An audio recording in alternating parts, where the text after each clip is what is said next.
오늘 설교 제목은 주보에 기록된 것처럼 뭐죠? 부자 되십시오입니다. 예, 설교 제목이 참 좋죠? 네. 그래서 오늘은 부자 이야기로 설교를 시작하려고 합니다. 경주 최부잣집 300년 부의 비밀, 이런 제목의 책이 있습니다. 이 책은요, 신라 말 최고의 학자이자 명필가였던 고은 최치원의 17대 손인 최진립 씨와 그의 후손들에 대한 이야기입니다. 이 가문이요, 경주 지방에서 아주 오랫동안 부자로 살았답니다. 얼마나 오랫동안 부자로 살았냐면, 왜 우리 흔히 그런 얘기 하잖아요. 부자가 몇 대 가기 힘들다? 3대 가기 힘들다. 그런 얘기 하는데, 이 경주 최부잣집은 무려 400년 동안 12대에 걸쳐서 부를 유지했다고 합니다. 이 경주 최부잣집이 이렇게 오랫동안 부를 유지할 수 있었던 데는 아주 독특한 가문의 전통이 있었다고 해요. 그 전통이 무엇일까? 이 최부잣집 가훈을 보면 이 가문이 오랫동안 부를 유지할 수 있었던 비결이 담긴 이 가문의 전통을 알 수 있는데, 자, 최부잣집 가훈 6가지를 소개해 드리겠습니다. 첫 번째, 과거를 보되, 과거 시험이요, 진사 이상은 하지 마라. 이 말은 권세와 부귀를 동시에 가질 수 없다는 것입니다. 동시에 취하지 마라. 동시에 가지려고 하지 마라. 왜? 높은 지위에 오르다 보면 정적이 생기게 되고, 그 정적, 반대자들에 의해서 가문이 망할 수도 있다는 거예요. 실제로 그런 일들이 종종 많이 있었어요. 따라서 양반 지위를 유지하는 데 필요한 최소한의 벼슬, 최소한의 조건이 진사, 요것만 유지하라는 지혜롭습니다. 두 번째, 재산은 만석 이상 가지지 마라. 지나치게 부자가 되지 말라는 뜻입니다. 또한 이 말은 철저하게 근검절약해서 만석 이상 되는 그런 재산은 요즘으로 말하면, 요즘 표현으로 사회에 환원해라 라는 겁니다. 세 번째, 나그네를 후하게 대접하라. 그 책에 보면 이 부분이 아주 자세히 나와 있거든요.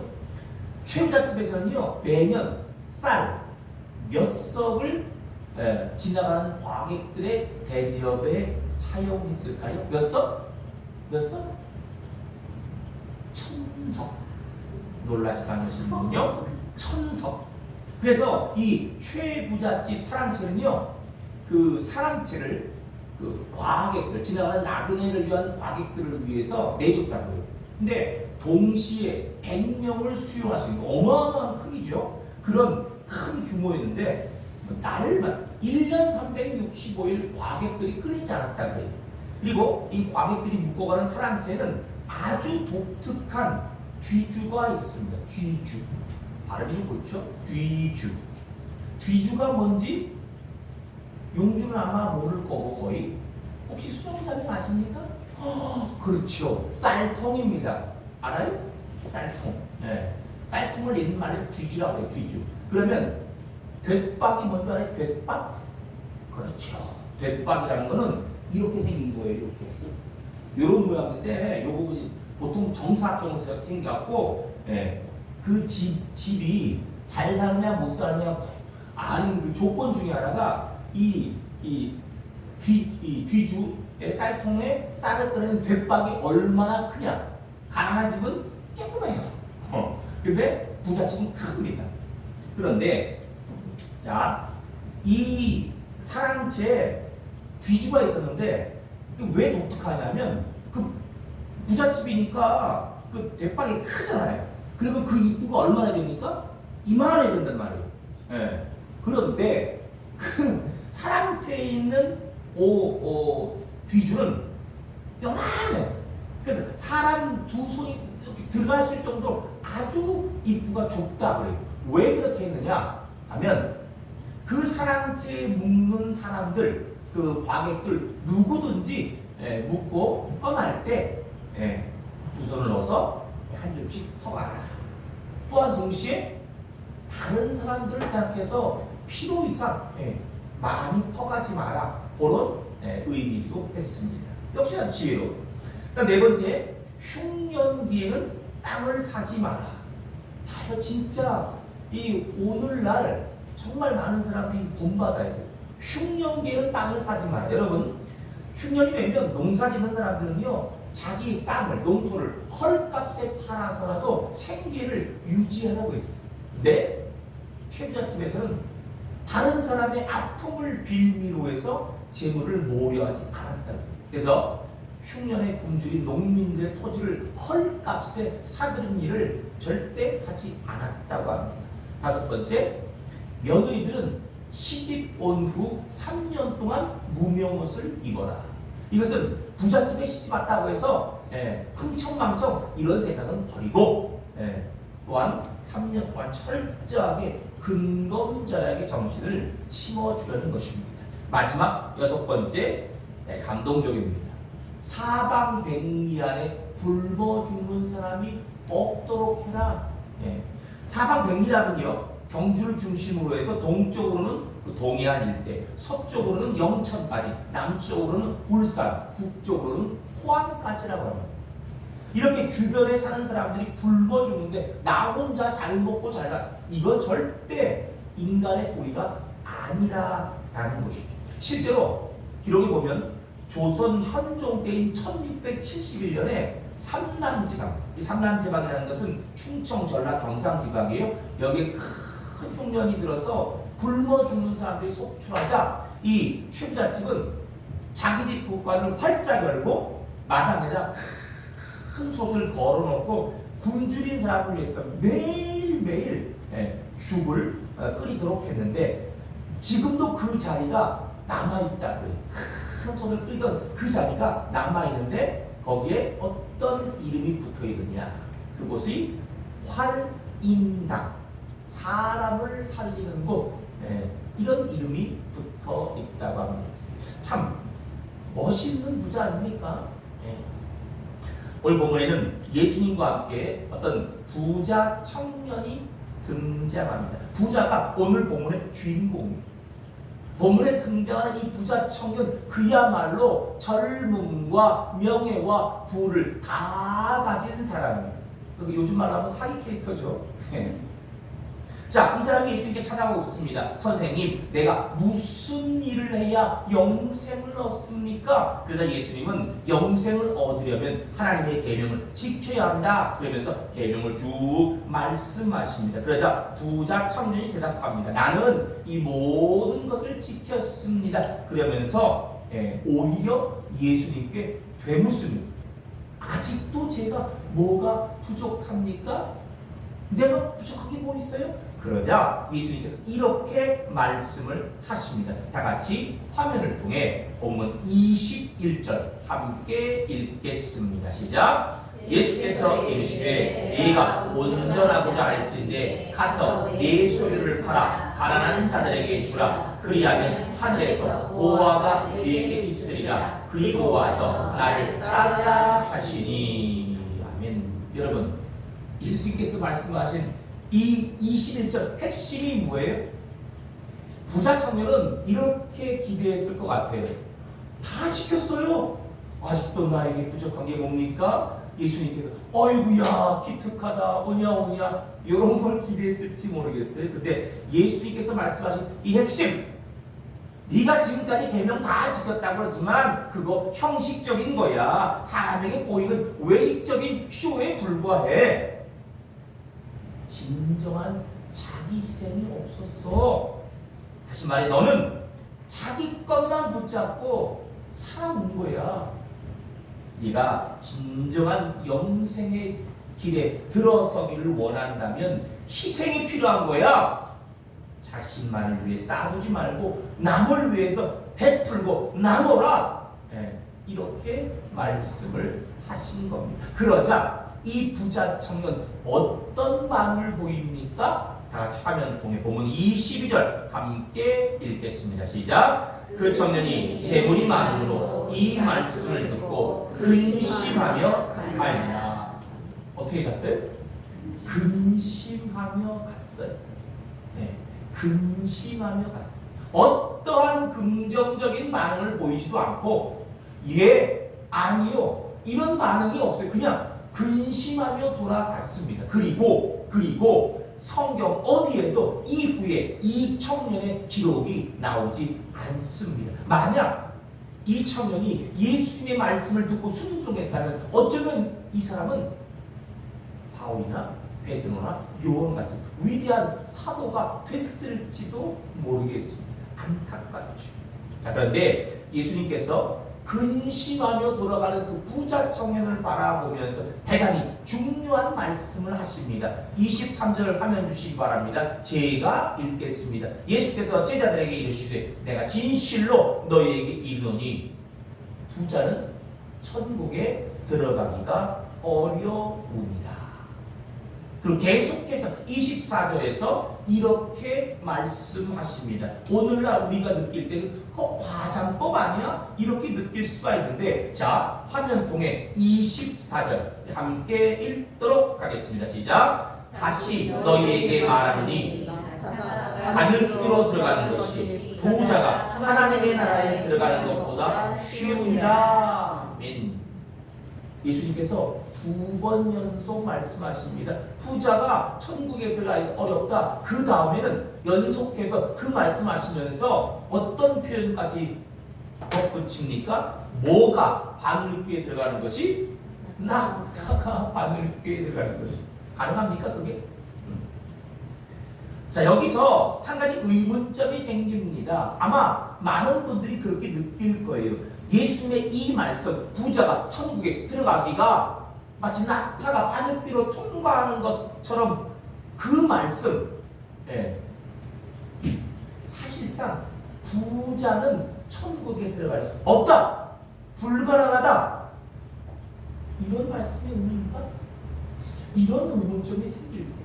예수님 제자들도 이 당시에 같은 의문점이 생겼던 것 같아요. 그래서 본문 25절에 보면 제자들이 깜짝 놀라면서 예수님에게 이렇게 질문을 합니다. 자, 화면 통해 25절 함께 읽겠습니다. 시작. 제자들이 듣고 몹시 놀라 이르되 그렇다면 누가 구원을 얻을 수 있으리까?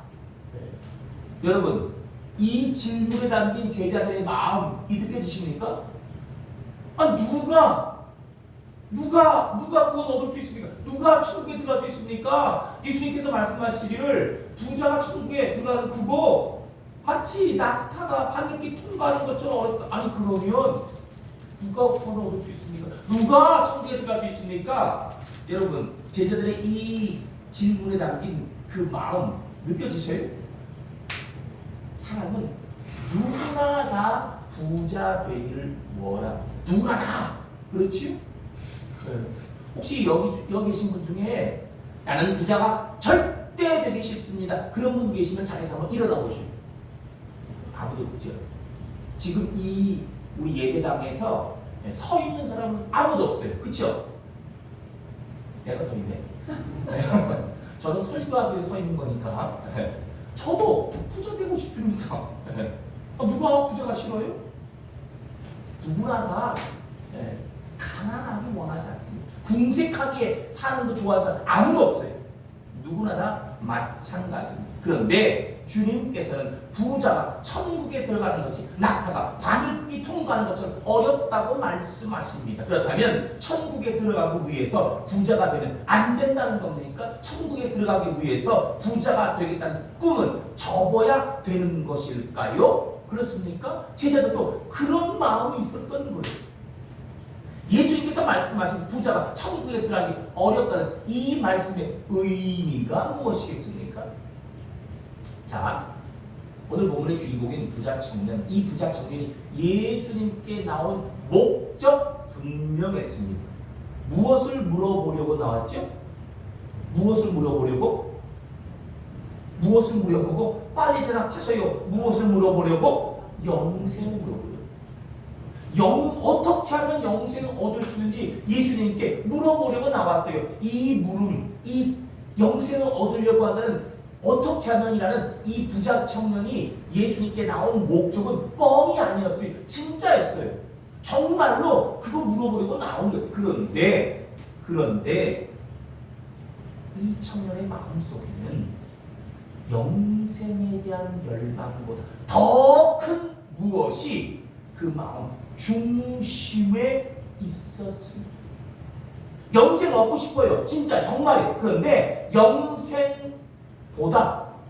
영생보다 다른 무언가를 더 앞세우고 있었다는 거예요. 영생에 대한 열망보다 더 큰 무언가가 있었다는 거예요.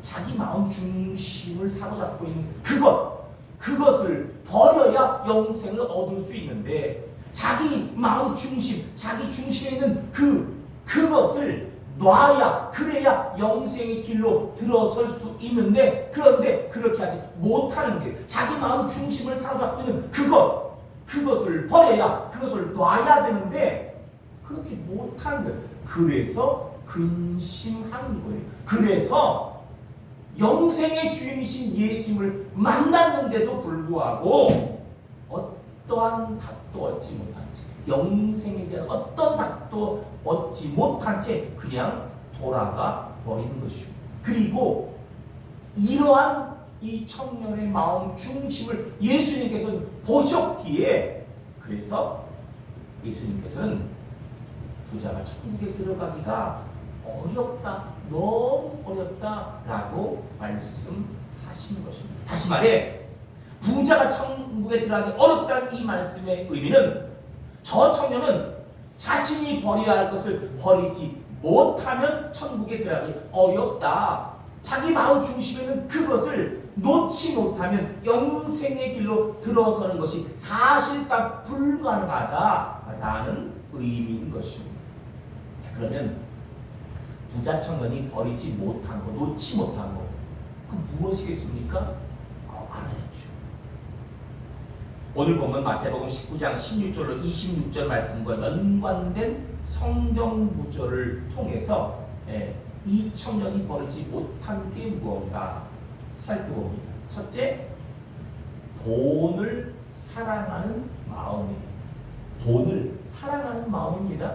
같이 화면 통해 디모데전서 6장 10절 함께 읽도록 하겠습니다. 시작. 돈을 사랑함이 일만하게 뿌리가 되나니 이것을 탐내는 자들은 미혹을 받아 믿음에서 떠나 많은 근심으로써 자기를 찔렀도다. 무슨 말씀입니까? 돈을 사랑함이 일만하게 뿌리가 된대요. 그래서 믿음에서 떠나게 된대요. 그래서 자기를 찌른대요. 여러분, 이게 뭐 뜻입니까? 단순히 신앙적인 열심이 떨어진다는 겁니까? 하나님을 향한 헌신의 정도가, 교회를 향한 봉사의 그 정도가, 그 모습이 약해진다는 겁니까? 그런 걸까요? 자, 여기에 나온 그 자기를 찔렀도다에서 찔렀다에 해당하는 헬라어 페리 에페이란이라고 합니다. 이게요, 그냥 찌르는 게 아니에요. 아주 특별한 경우에 사용되는 말이에요. 고기를 찌를 때 걸려있는, 여러분 정육점에 가면 그 고기가 이렇게 걸려있는 경우 있잖아요. 그렇죠? 그거를 꺼낼 때 갈고리로 확 찍습니다. 고기를 찍어요. 그 찍는 행위. 그러니까 간단히 말하면 살아있는 생명체가 아니라 이미 죽어서 비참하게 걸려있는 고기, 그거를 확 찍을 때 그게 페리에페이라는 겁니다. 자, 그러므로 자기를 찔렀다는 것은 신앙적인 열심이 떨어지거나 헌신과 봉사의 정도 약해진 것을 가리키는 것이 아니라, 하나님께서 창조하신 내가, 하나님의 생기로 창조된 내가 돈을 사랑하는 마음 때문에 하나님께서 주신 생명력을 잃어버렸다는 거예요. 살아있는 생명체가 아닌 이미 죽어서 비참하게 걸려있는 고기와 같은 그런 모습이 됐다라는 겁니다. 돈을 사랑하는 마음 때문에 그렇게 됐다는 거예요. 영국에서 전해 내려오는 이야기입니다. 어느 날 사탄이 10개의 병을 들고 한 청년을 찾아와서 이야기합니다. 10개 중에 9개는 꿀물이 들어있다, 1개는 독약이 들어있어. 네가 이 중에 한 개를 딱 골라서 마시는데 만약 꿀물이 들어있는 병을 골라서 마시면 내가 엄청난 액수의 돈을 내게 주겠다. 자, 확률이 몇 %예요? 꿀물 고를 수 있는 확률 몇 %? 90%. 이 청년은 그 얘기 듣고 아니 아무리 돈이 좋다 해도 근데 10%가 어떤 거죠? 독약입니다. 아무리 돈이 좋아도 내 생명만 바꿀 수 없잖아 하면서도 확률 얼마? 90%라니까요.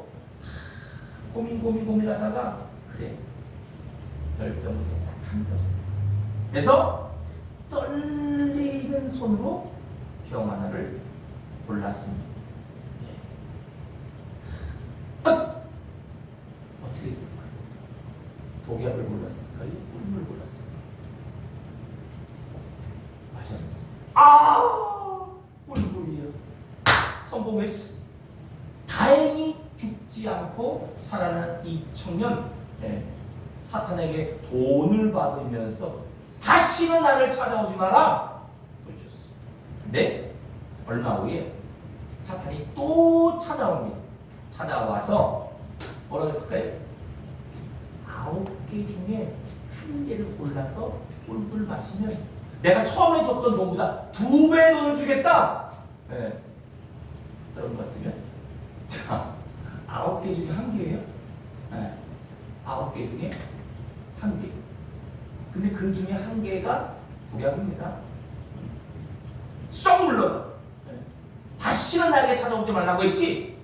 소리를 치고 싶었는데 이미 한번 행운과 돈의 달콤함을 맛본 이 청년, 자기도 모르게 사탄의 제안을 받아들였어요. 또다시 떨리는 손으로 9개 중에 한 개를 골랐는데 이번에도 꿀물이 든 병을 골랐습니다. 2배의 돈을 받았어요. 세월이 한참 흐른 후에 이 청년 어떻게 됐을까요? 사탄이 주고 간 돈으로 흥청망청 써대다가 급기야 마약과 알코올이 빠져서 완전히 망가진 채 계속해서 사탄을 불러댔습니다. 그전에는 사탄이 찾아와서 제안을 했는데 이제는 거꾸로 이 청년이 어서 나에게 제안을 하라고 빨리 와서 나에게 제안을 해. 처음 느꼈던 두려움마저 완전히 사라진 채 어서 나에게 제안을 하라고 소리를 쳤습니다. 결국 10병, 9병, 8병, 맨 마지막에 2병만 남았습니다. 어떻게 하시겠어요? 이 청년 이제 인생을 걸고 청년이 아니었습니다. 세월이 많이 흘러서 이제는 노년인데 2병 놓고 골랐어요. 식은땀을 흘리며 이건 50% 확률입니다. 살 확률도 죽을 확률도 골랐습니다. 어떻게 했을까요? 안타까워라. 지금까지 잘 골랐는데 마지막에 독약을 고르다 네가 아니라 마지막에도 꿀물을 골랐습니다. 이 청년, 나는 이겼어. 나는 마지막까지 끝까지 살아남고야 말았어. 자, 이제 어서 내게 돈을 내놔라. 사탄이 승리에 도취돼 어쩔 줄 모르는 이 청년을 바라보며 사탄이 빙그레 웃습니다. 그리고 마지막 남은 그 한 병을 이 청년 눈앞에서 꿀꺽꿀꺽 마셔요. 이렇게 말합니다. 어리석구나. 처음부터 독약이 된 병은 없었다. 지금 내 앞에는 돈이라는 독약에 빠져서 자기 인생을 망쳐버린 어리석은 한 사람이 있을 뿐이다. 가비도 창시자 좋은 메시지를 말합니다. 이 땅에는 2가지 종류의 인생이 존재한다. 하나는 물질의 노예가 되어 사는 사람, 다른 하나는 물질의 주인으로 사는 사람. 물질의 노예, 물질의 주인. 여러분께서는 어떤 쪽을 선택하시겠습니까? 자, 두 번째, 예수님을 찾아왔던 부자 청년이 버리지 못한 두 번째는 소유권 예수. 소유권. 다시 말해, 나에게 있는 것이 나의 것이 아니라는 그 생각을 버리지 못했다는 거예요. 오늘 보면 연관 구절, 두 번째 연관 성경 구절, 역대상 29장 11절. 화면통에 함께 읽도록 하겠습니다. 시작. 여호와여, 위대하심과 권능과 영광과 승리와 위엄이 다 주께 속하였사오니 천지에 있는 것이 다 주의 것이로소이다. 여호와여, 주권도 주께 속하였사니 주는 높으사 만물의 머리이심이니라. 아멘. 그렇습니다. 세상 만물이 다 주께 속하였다는 것, 세상의 모든 영광과 부귀가 다 주님의 손에 있음을 고백하는 것, 나에게는 모든 것이 하나님의 것임을 고백하는 그것이 참다운 그리스도인의 모습입니다. 자, 그러면 세상 만물이 주께 속하였다는 것, 나에게는 모든 것이 하나님께 속하였다는 것, 하나님의 것임을 고백하는 구체적인 표시가 무엇이겠습니까? 그것은 바로 11조입니다. 11조는요, 단순히 소득의 10분의 1을 하나님께 드리는 그 이상의 의미가 있습니다. 11조는 나의 생명도, 나의 자녀도, 나의 일터도, 나의 사업도, 나의 모든 것이 다 주님의 손에 달려 있음을 고백하는 믿음의 표현입니다. 또한 11조는 복의 통로, 하나님께서 내려주시는 복의 통로입니다. 여러분, 말라기에 보면 하나님께서 패역한 이스라엘 백성들 향해 이렇게 말씀하십니다. 화면 주시기 바랍니다. 제가 읽습니다. 사람이 어찌 하나님의 것을 도둑질하겠느냐? 그러나 너희는 나의 것을 도둑질하고도 말하기를 우리가 어떻게 주의 것을 도둑질하였나이까 하는도다. 이는 곧 11조와 봉헌물이라. 그리고 계속해서 이렇게 선포하십니다. 다같이 화면통에 말라기 3장 10절 함께 읽겠습니다. 시작. 만군의 여호와가 이르노라. 너희에게 없어요? 자, 말라기 3장 10절 제가 읽겠습니다. 만군의 여호와가 이르노라. 너희의 온전한 11조를 창고에 들여 나의 집에 양식이 있게 하고 그것으로 나를 시험하여 내가 하늘문을 열고 너희에게 복을 쌓을 것이 없도록 붙지 아니하나 보라. 여러분, 사람이 하나님을 시험할 수 있습니까? 없습니까? 없습니다. 유일하게 성경 전체에서 하나님을 시험해 보라고 하나님께서 직접 말씀하신 곳이 딱 한 곳입니다. 뭐예요? 바로 이것입니다. 11조를 통해서 하나님을 시험해 보래요. 그것은 나쁜 의미가 아닙니다. 그것은 하나님께서 진정한 의미로 온전한 11조를 드리는 하나님의 백성들에게 반드시 복을 주시겠다는 하나님의 약속의 말씀인 것입니다. 온전한 11조를 내가 복을 주는지 안 주는지 너희가 분명히 그것을 확인해라. 이런 말씀.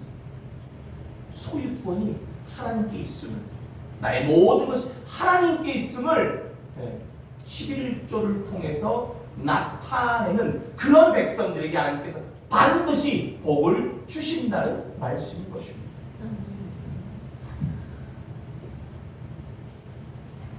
우리나라 몇 년 전입니다. 좀 됐습니다만 우리나라 기독교 서점가에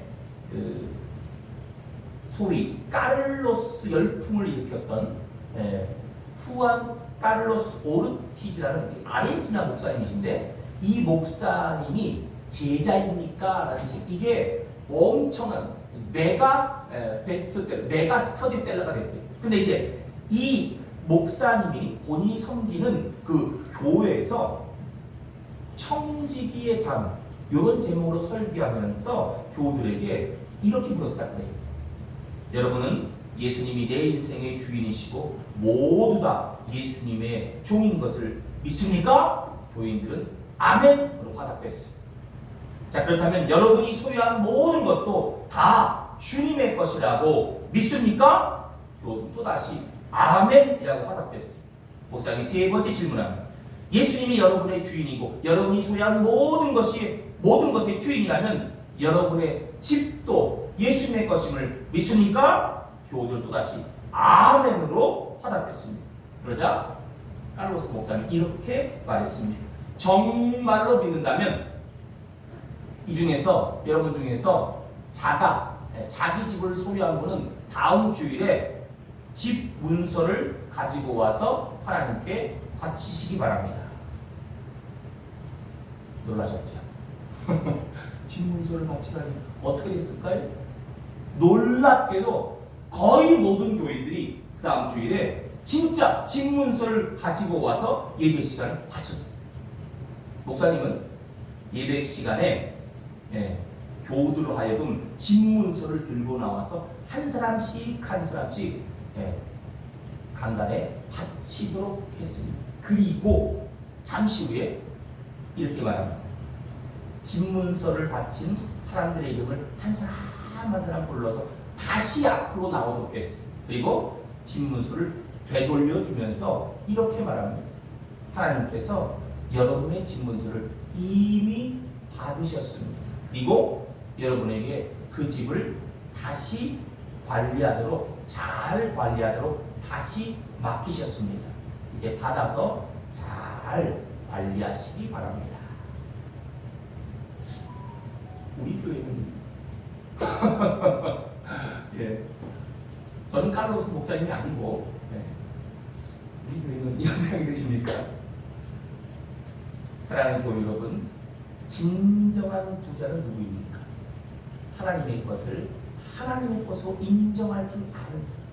나의 소유권이 아닌 하나님의 소유권을 인정하는 그 사람이 진정한 부자인 줄 믿습니다. 여러분 모두 돈을 사랑하며 돈의 노예로 사는 것이 아니라 하나님의 소유권을 인정하고 고백함으로 말미암아 하나님께서 내려주시는 풍성한 복을 이 땅에서 누리며 사는 이 시대의 참된 부자가 되시기를 주님의 이름으로 축복합니다. 제가 마지막으로 찬양 보라 너희는 두려워 말고 찬양 드리면서 오늘 주신 말씀 신령에 새기도록 하겠습니다.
감사드리옵나이다.